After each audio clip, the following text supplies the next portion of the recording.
Well, thank you very much. Please sit down.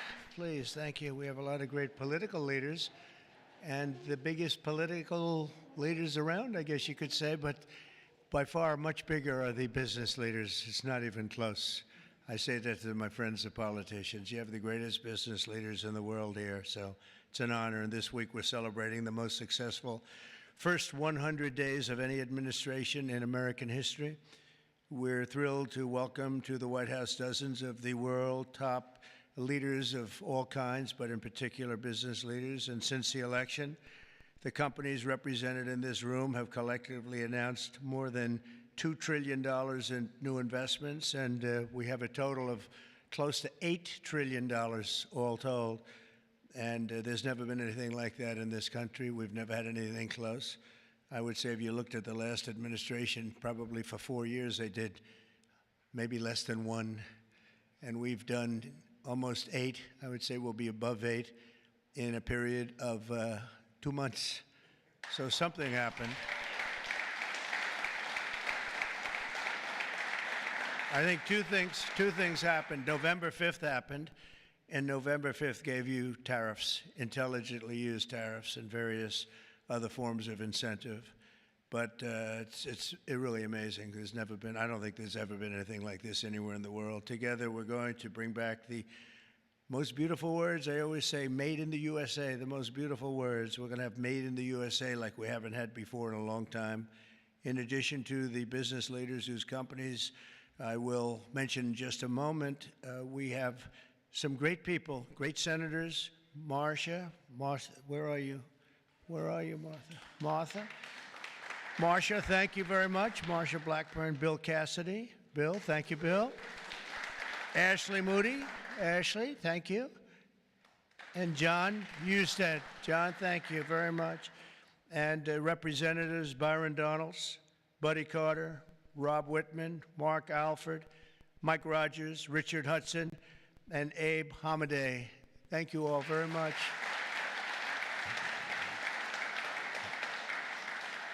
We have Mike Kehoe, governors, Jim Pillen, Kevin Stitt, Mike Dunleavy, along with numerous other members of my cabinet, and I want to thank you all for being here. How come my cabinet has such good locations? You should have given them up to the business leaders. We want their money, you know. They have very good locations. I'm not surprised. 100 days ago this week, we inherited the wreckage of 4 years of economic disaster under the previous administration. It was an economic disaster. It was a disaster at the border like nobody had ever seen before. And you probably see we've closed up the border 99.999%, meaning 3 people got in, 3.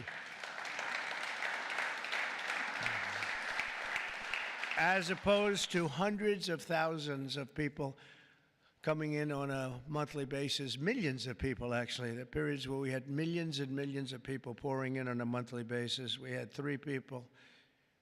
They buried companies in crippling regulations, waged war on American energy, pushed massive tax hikes, and gave us the worst inflation in the history of our country.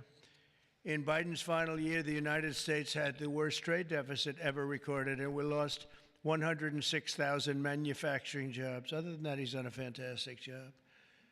But now all that is changing, and all that's changing very fast because we finally have the president who wants to put our country first. You have a president who believes in America first.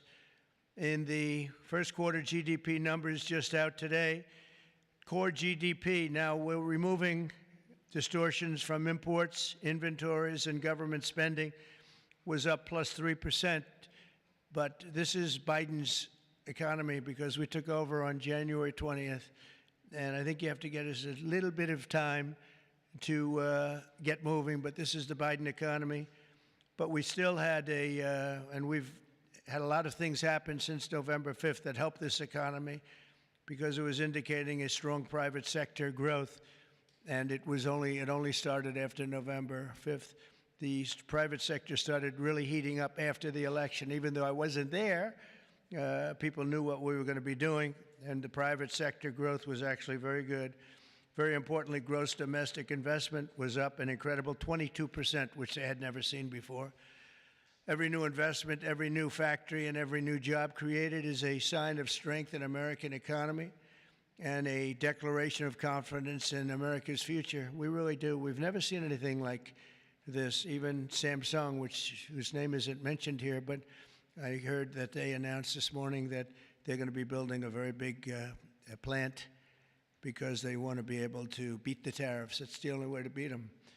The entire Trump economic agenda is about making it easier to do business in America, to create jobs in America, to hire American workers, and to build your factories here in America, not in China or any other country. And we're dealing with many, many countries right now, I will say, and I think I can say for Scott and for Howard and for some of the people that are dealing, there are too many to handle. I mean, to be honest with you, I'd love to hire some of the people running these companies. Boy, would you do a good job. I could have Jensen negotiate. He'd blow my people away, wouldn't you? I think even Howard would say that. Howard would say, we'll take them. He'd blow them away. He would make deals. One deal would be the end. That would be it. But we've terminated the Green New scam. It was a scam. And halted tens of billions of dollars of money, wasteful deficit spending. It was like throwing money right out the window. And in the coming weeks, we'll pass the largest tax cuts in American history. And I think even more so, we'll be doing things for business like you've never seen before. You saw it in a little smaller version at the beginning of our last term. You know, we had the most successful 4 years that any president has ever had. The stock market was up 88%. The other markets were up almost 100%. And that's despite COVID and all the crazy things happening. But we had a tremendous 4 years. We've given credit for that, actually. But our big, beautiful bill, as I call it, our big, beautiful bill, we may name it that, actually, will include 100% expensing retroactive to January 20th. So that's all the way back to just about the beginning of the year. So expensing 1 year, you take a deduction 1 year so you can build your factories right now, essentially almost tax-free if you think about it. Nobody's ever been given that. And we're going to make that expensing for a 4-year period at a full 100%. So last time we made it 1 year and you had deductions, you'd go from 100% to 80 to 60 to 40 to 20 to Zippo. And now what we're going to do is we're going to keep it at that level, and we're going to have it for 4 years. So I believe that was one of the reasons that we had such unbelievable growth. Also, we allowed you to bring money back from outside of the country. It was impossible. You had to have 15 different law firms representing you. It was so complicated. And worse was that the tax rate was 65%. I lowered the rate substantially, but still a lot. You know, we shouldn't take your money just to hold you hostage, right? So we lowered it to a reasonable amount, and we took in trillions of dollars, came back. Apple brought in a tremendous amount of money. A lot of the companies here brought in a lot of money, and the businesses represented today clearly understand that if you build your factory in the United States, your tariff rate is 0, and you have other advantages too, and not the least of which is what I just said, having to do with the bill. Now, we have to get that bill approved, so call your local representative, please, and make sure that we get it approved, because I don't want to talk too early, but we're doing well with the Republican Congress. We have the Senate is doing great, and the House is doing great. John Thune has been spectacular. Mike Johnson Speaker has been spectacular. Marcia, you're in there working very hard and doing well. What do you think? Are we going to get it passed? We have to. Marcia, we don't get it passed, I'm blaming you. We have to. We have to get it passed. We will. I think we will. But I don't think we'll have any Democrat votes. If we don't get it passed, what would happen is your taxes go up 68%. Think of that. And we may not get one vote because they just vote against. It's Trump derangement syndrome, or maybe it's just they hate Republicans, or they hate what we're doing because they've lost their confidence. They've totally lost their confidence. They don't know what the hell is going on. And we are going to get it done. It's probably going to be fully Republican. Fortunately, we have the House, we have the Senate. And We may or may not have a couple of grandstanders. I don't know. But if we do, it would be good if you could work on anybody. I mean, if I were a Democrat, I'd be voting for it 100%.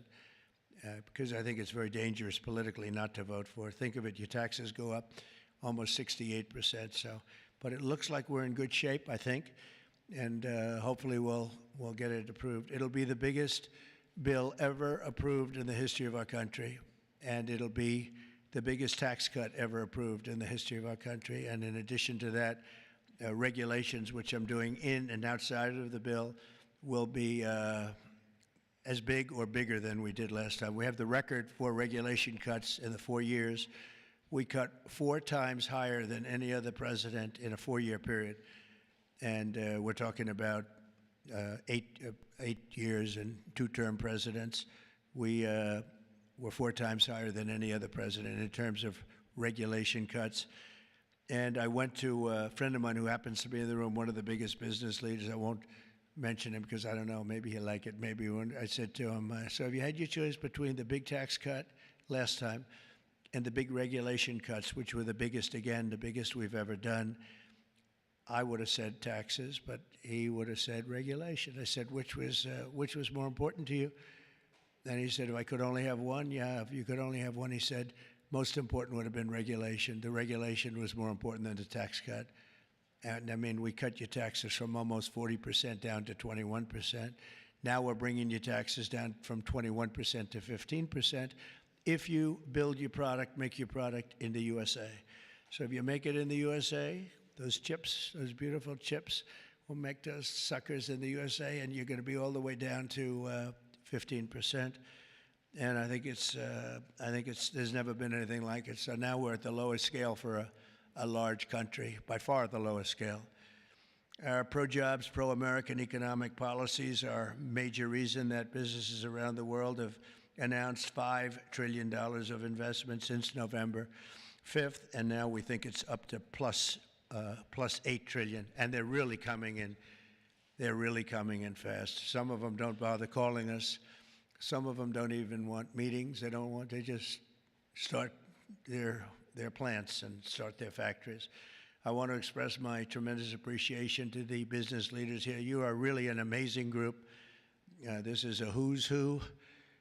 I don't want to say, there's an expression if something ever went off, the entire industry would be wiped out, but I won't say that. I want to think very positively, and that could never happen here, could it? But I want to congratulate you all on your incredible success and accomplishments. You've been amazing. You're the biggest and the best. So I'd like to introduce some of you, President and CEO of Hyundai, Jose Munoz. Jose, thank you very much. Fantastic. Jose is investing $21 billion, including $5.8 billion for a new steel plant in Louisiana, which is a beauty. I saw a picture of it, which is going to create at least 1,500 jobs, just the plant alone. Thank you very much, Jose. Beautiful. Chairman and CEO of global shipping giant CMA CGM, Rodolphe Sade. Thank you, Rodolphe. Thank you very much. Fantastic. Investing $20 billion in creating 10,000 new jobs at least. Thank you very much. That's fantastic. You'll be very happy. President and CEO of Toyota North America, Ted Ogawa, investing $88 billion. Where's Ted? That's fantastic. Thank you, Ted. That's fantastic. Ted's investing $88 million for car production at its West Virginia factory, which is a beauty. I've seen it, actually. Congratulations. Thank you very much for being here, Ted. Co-founder and CEO of Anduril, Brian Schimpf. Oh, Brian. Thank you, Brian. He's investing $1 billion for a new manufacturing facility in Ohio and display. Next to me is their 125-pound Roadrunner drone. Where is that little sucker? Where is it? Which is that? Whoa. That's a nasty-looking thing. That's a nasty. I look up there when I'm having dinner outside. I used to look up and see the moon. Isn't it beautiful? Now you see the moon, but you see drones all over the place. And I say, let's get the hell out of here. That's a good one, isn't it, huh? I can see it. CEO of Worldwide Amazon Stores, Doug Harrington. Thank you very much. Thank you, Doug, very much. Investing $4 billion this year alone, and I know they said they're going to be investing a lot over the next 2 years. We appreciate it very much. Thank you, and say hello to everybody. CEO of Venture Global, Mike Sable. Mike, thank you very much, Mike. Investing $18 billion in liquefied natural gas expansion in Louisiana. That's going to work out good. Thank you very much. President and CEO of Siemens USA, big company, Barbara Humpton. Thank you, Barbara. Thank you very much. Investing $285 million. Executive Global Chairman of Pratt Industries, friend of mine, Anthony Pratt. He's investing $5 billion.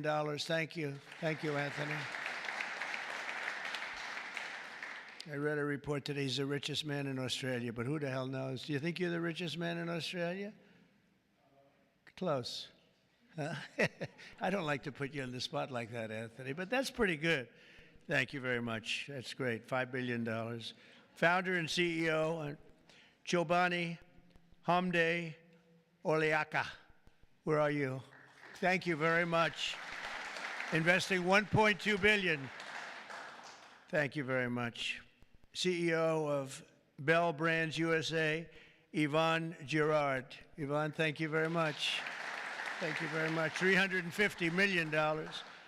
President of Schneider Electric North America, Amr Paul. Amr, thank you very much. Investing $700 million for energy infrastructure in its largest investment in its 135-year history. Chairman and CEO of Johnson & Johnson. Oh, I know, I've heard of that company, huh? Yeah, my hair looks so beautiful because of your product. Joaquin Duato, $55 billion manufacturing plant and research and development and technology. Thank you very much, $55 billion. That's a lot. But you got to catch up with Apple and some of the others. We got to get you to make a little, one of the few companies that could do that, right? Chair and CEO of Eli Lilly, a great guy. Every time I talk to him about drug prices, he sweet talks me. He tells me about the middleman. The middleman keeps telling me about the middleman. By the time I leave the meetings, I was telling my people, I say, gee, he's giving us a great bargain. You know, but David, you have done some job. David Ricks, you have done some job. I'll see you later, too. $27 billion, doubling its manufacturing investment in the U.S., and he's got a very hot topic right now going, don't you? This stuff is doing really well, isn't it? Really hot company. Thank you very much, David. CEO of Novartis, Vas Narasimhan, and that's $23 billion. Thank you. Thank you very much. Thank you, Vas. CEO of Genentech, Ashley Mugargi, $50 billion. Whoa, that's a lot of money. Good, thank you, Ashley. That's a big one.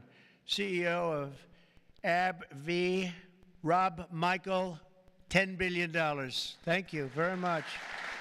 Thank you, good company. President and CEO of Thermo Fisher, Mark Casper, $2 billion. Thank you, Mark, very much. Chairman and CEO of Merck, great company, Rob Davis, $9 billion. Thank you very much, Rob. Chairman and CEO of Abbott, Robert Ford, $500 million. Thank you, Robert. Chairman and CEO of a company called IBM. Arvind, where are you? Where are you? Thank you very much. That's fantastic. $150 billion. That's all? That's great. Thank you very much. You've done a great job. You've done a great job with that company, too, I'll tell you.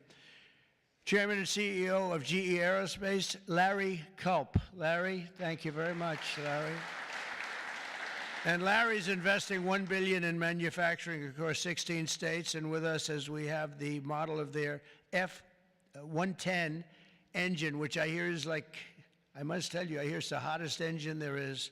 You got a gold mine over there, Larry, which powers our nation's finest fighter jets and other jets. And your big engine is really something that I hear is beyond anything that has been produced yet. So good luck with it. And Larry, I think we're going to ask you to say a few words, actually. So come on up. Thank you. Thank you. Thank you, Mr. President. It's an honor to be here representing all of my colleagues at GE Aerospace. We are today 125 years old, but we are inventing the future of flight. Today, we power 3/4 of the world's commercial airlines and nearly 2/3 of the U.S. military combat jets and helicopters. So what you see here with the F-110 powers 70% of the newest Air Force F-15s and the F-16s. I know you were in Michigan just yesterday. Yeah. This is the engine that will be under wing on the F-15EX Eagle II that the Michigan Air National Guard will soon be flying. We're excited about what's happening at our company. We're investing $1 billion this year, as the President said, across 16 states, not only in our manufacturing footprint, but with so many of the small and mid-sized businesses that constitute our supply chain. There's a lot happening. We're excited about it. Mr. President, thank you for what you're doing, not only to revitalize U.S. manufacturing, but helping ensure that the U.S. aerospace industry, one of our biggest net exporters, continues to lead the world in innovation. Thank you. Thank you. Great job. And he has done a really great job. You took over a slightly troubled company, and now you've made it hot as a pistol. So that's really an amazing job you've done in a short period of time. Also with us is Chairman and CEO of SoftBank, Masa. Where's Masa? Masa, come on up here, Masa. Masa has pledged $200 billion plus another $500 billion with Oracle and OpenAI for a total of $700 billion. Thank you, Masa. Come on up, please.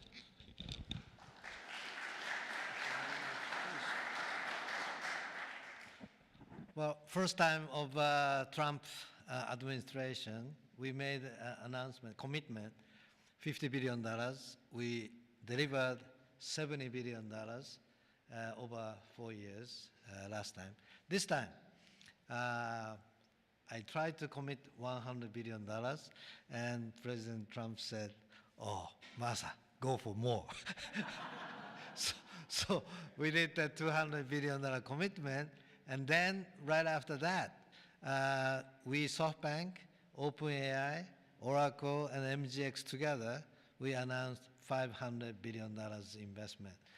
This is the largest investment for infrastructure in the United States, investment.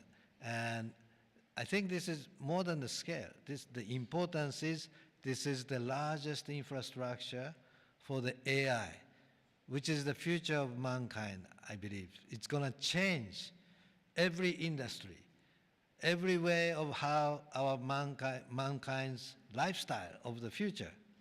I am committed. U.S. is the center of innovation. U.S. must continue the leadership of AI. Thank you very much. Thank you. Thank you very much. Thank you very much, Masa. Been a friend of mine for a long time. These guys are mover. We got to say, you are really something. It's great. We appreciate it too. It's great spirit, great genius. Tim Cook from Apple is pledging, not only pledging, is committed to $500 billion. They're going to build plants all over the country, 7 or 8 different states. They've already started. And so I want to thank Tim. That's such a big investment for somebody that, had them pretty much in one location, as you know. Now they're coming into the United States, I believe, because of the spirit and the tariffs and the incentives. So that's Apple for $500 billion. And one of the most brilliant men that you'll ever meet, the man that's done in a short period of time something that is incredible. He's the founder, CEO, and president of NVIDIA, Jensen Huang. He's producing up to $500 billion over the next 4 years to manufacture the most powerful AI chips entirely in the USA for the first time ever. Jensen, would you come up and say a few words? This is a smart cookie. Thank you, sir. Thank you, Mr. President. It's a great honor to be here. NVIDIA reinvented computing for the first time after 60 years. In fact, Ervin at IBM knows quite well that the computer has largely been the same since the 60s. The IBM System 360 described really quite perfectly the computer that we use today. Central processing units, operating systems, the separation of hardware and software, I/O subsystems, multitasking, all of the words that we use to describe computers today were really invented in 1964, the year after my birth. Well, after all this time, we've reinvented computers again. This is what a processor looks like. It's on the right there. People say it's a GPU. That's one GPU unit, and it's 70 pounds, 60,000 parts, 10,000 watts. In order to manufacture it requires probably a couple of hundred companies in the supply chain. It is so heavy that it requires robotics to do. It's so precise. And just to test a supercomputer requires a supercomputer.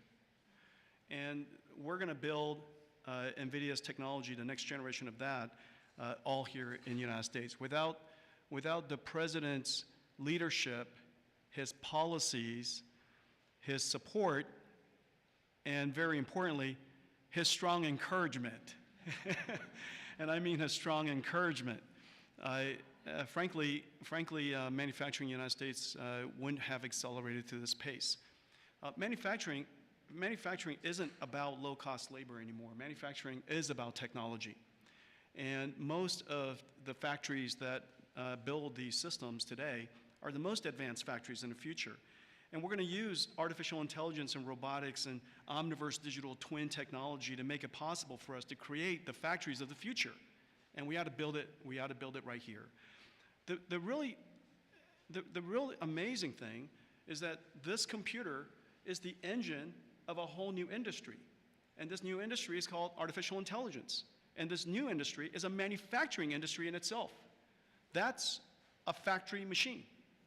Just as several hundred years ago, the dynamo was invented, water would come in and electricity would come out. Now electricity goes into this machine and incredible tokens come out, artificial intelligence. In order for this industry to thrive, we need to build these systems, of course, but we also need a progressive growth and industry-oriented energy policy, which this president has really put his weight behind. I really appreciate that. Without energy, we can't possibly have new growth industries. And we now have the backing of the administration, the backing of President Trump to support the creation of a whole new industry. This industry is going to enable a whole bunch of other industries. What we now call the AI infrastructure is going to revolutionize every industry that we know. All of the many CEOs in the room today are great partners of ours for that reason. We're working on artificial intelligence for many industries, from healthcare to drug discovery to life sciences, financial services, education, so many different industries. And that's going to be possible because we have the fundamental infrastructure here in the United States. And so I want to thank you, sir, for everything that you've done and the strong encouragement and the great policies that make it possible for us. Thank you, sir. Very much. Thanks.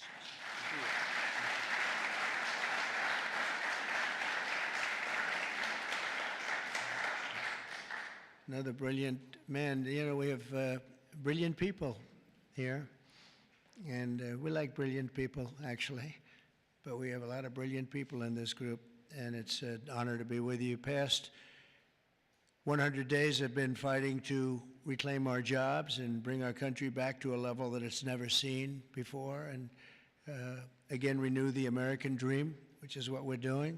We have tremendous spirit.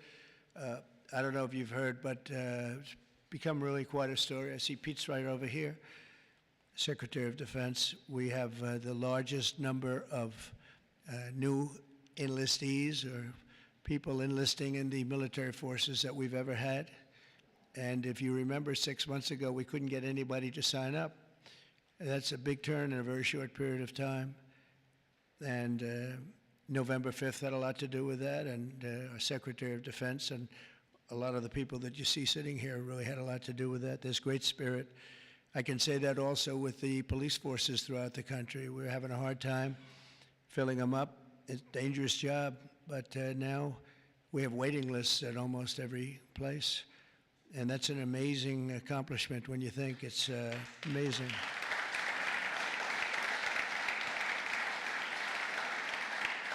And when I first came here, you remember just 3 months ago, I came in and they started screaming. The fake news was screaming. They were going crazy about eggs. I don't know about eggs. What's with eggs? Tell me.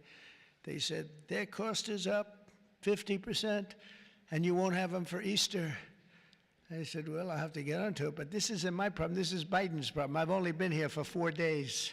They're screaming at me about eggs like it was my fault. I just got here.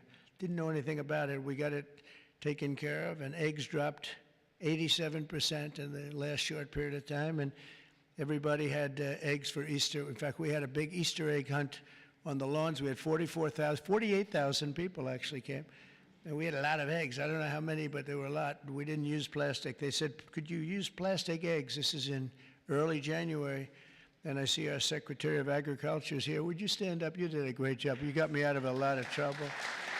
Brooke Rollins. She got me out of a lot because they were trying to blame me for eggs, and I didn't know anything about it yet. Explain it to me. But we had plenty of eggs, Brooke, right, for Easter. There was no dearth. And we have another man in the audience who's maybe the most important man in the room because he's the head of the Environmental Protection Agency, meaning he's the one that approves all your plants. And when Jensen and some of the others came in about numerous of the others, especially having to do with AI, they came in, I learned a lot. Number one, I learned we need double the electricity that we have right now for the whole country, and really more than that. I mean, 2 times would be even better. It was like unlimited thirst for electricity. And at first I said, you know, how's that possible? But that's, whatever it is, it's possible. That machine that you say you can barely lift is, I guess, it sucks up a lot of energy. But we need more than double what we have right now. So you take all of the energy, even the energy in this beautiful, incredible, it's just the greatest. I mean, no matter, I don't care where you come from with your $50 billion plant, the White House is the White House, right? You got to see in the Oval Office. If you want to take a trip down to the Oval Office, any of you come down with me, I'll show you a beautiful office. It'll blow your beautiful offices away. They'll stop and they'll say, for a lot of other reasons, but it's a beautiful place. And if you want to, I'm serious, you can do that. But I told Jensen, I told Tim, I told everybody that's building these very big, incredible plants, really plants of the future. They were talking about hooking into the grid. I said, well, you know, the grid is old, and it's subject to mishap. Things can happen, including storms and much worse than storms. And if you want, I'll let you build your own utility plant, your own electric plant along with your building. You can build it inside of the plant or you can build it outside of the plant. And I went to Lee Zeldin right here and I said, Lee, we got to get fast approvals for these people. You know, they're going to do the best job. They're going to have the best engineers, the best everything. We'd like to have them build their electric for them. They don't have to go outside. You become a utility. You become a great producer of electric, and if you have any extra, you put it back into the grid if you want, or you sell it back in. But you're going to be able to build, so this way we don't have to worry about do we have enough, because if you look at California, they have brownouts, blackouts, and everything else. They don't know what the hell they're doing. Governor doesn't have a clue. But the last thing you want to do is be hooking up to the California grid so that we can go in and you'll say, gee, we have to close down the factory for a couple of days. We have a little brownout going on. So you're going to be able to build your own plant and produce as much electric as your beautiful heart's desire. And that'll be something that nobody's done before. And we're going to ask Lee to get those approved very quickly. And he'll get it approved before you can even imagine. He's great. He's great. He knows the difference. You know, you can take years to get those approved. I would say previous to us, it would be years and years. Or you could take weeks to get them approved, and it'll be just as good. But they don't play games, and they're going to get it done, and they'll get it done very quickly. So that's going to be a big help because you're going to have unlimited energy, unlimited electricity. And I think it's going to really, we want to stay number one. We're number one right now by a lot. I will say this, if I didn't get elected, I would say get out of the AI business fast. Get out of all business fast, probably. Maybe get out of the country fast, because this country was heading in the wrong direction, but now it's heading in the right direction. I think it's the most consequential 100 days in the history of our country in certain ways. We had an editorial from a group that normally wouldn't give good editorials to people like me.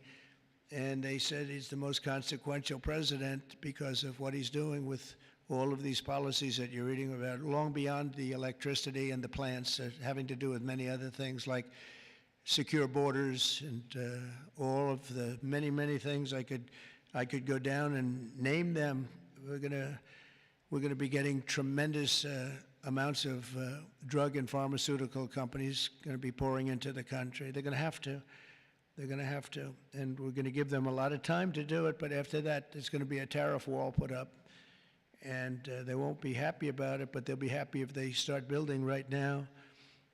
Right now, it's going to be build, and after a certain period of time, it's going to get tougher, tougher, tougher, and then it's going to be real hard to do business in this country. So for the pharmaceutical companies, chip companies, a lot of different companies, we're all set to really grow. Groceries are down. The grocery prices are down. Gasoline prices are down. We had some gasoline selling for $1.98 a gallon just recently in 3 different states over the last 2 days. It was at $4, and it was higher than that in some places. It was over $5. We have it way down. Energy prices are down all over the country. Mortgage rates are actually down slightly, even though I have a guy in the Fed that I'm not a huge fan of, but that's all right. These are minor details. Don't tell him I said that, please. As the cameras rock and roll back there. No, I mean, he should reduce interest rates. I think I understand interest a lot better than him because I've had to really use interest rates. But we should have interest rates go down. It would be positive, but it's not going to matter that much because ultimately what we're creating has much more to do with other things than it does just pure interest rates. But it would be nice for people wanting to buy homes and things. The prescription drug prices just saw the largest monthly decline ever recorded.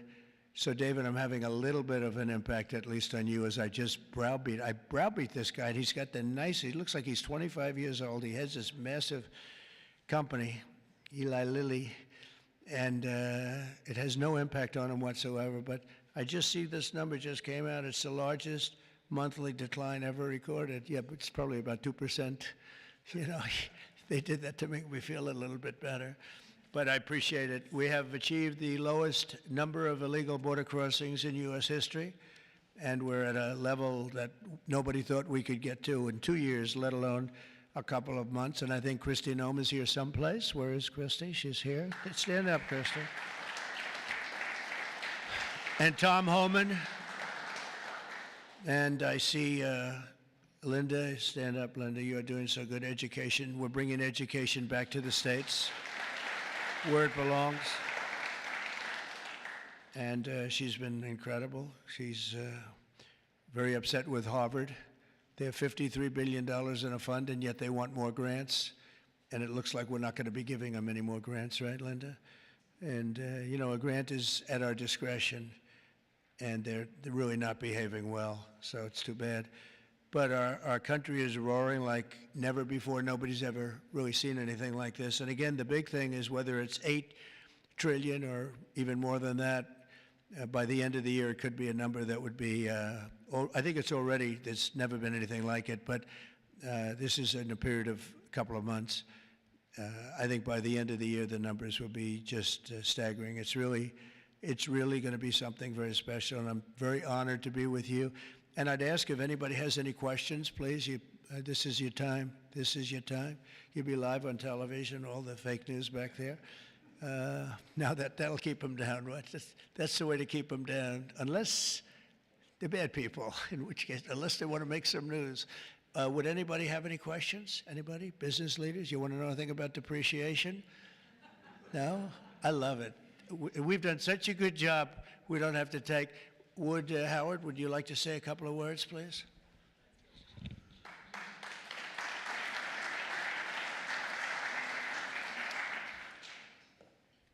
president talks about $8 trillion coming into America. And there's only one reason it's coming in. It's because he's finally set an industrial policy for the United States of America. We are the greatest economy in the world. We finally have a president who understands that we need to reindustrialize. We need to be made in America, made in the USA. And you feel it. You feel it with these leaders. You feel it across all your peers. Everyone feels it. It's coming back to America, and we are going to be rocking. So thank you, sir. Great job. Great job. So thank you very much, everybody. And for the business leaders, if any of you would like to come down to the Oval and say hello, if you've never seen it, if you have seen it, just go home and enjoy your lives, count your money. But if you'd like to come down, I'm heading down there now. And again, thank you very much, everybody. Pam, you're doing a fantastic job. You're doing a fantastic job. Thank you very much. Thank you, everybody. Thank you.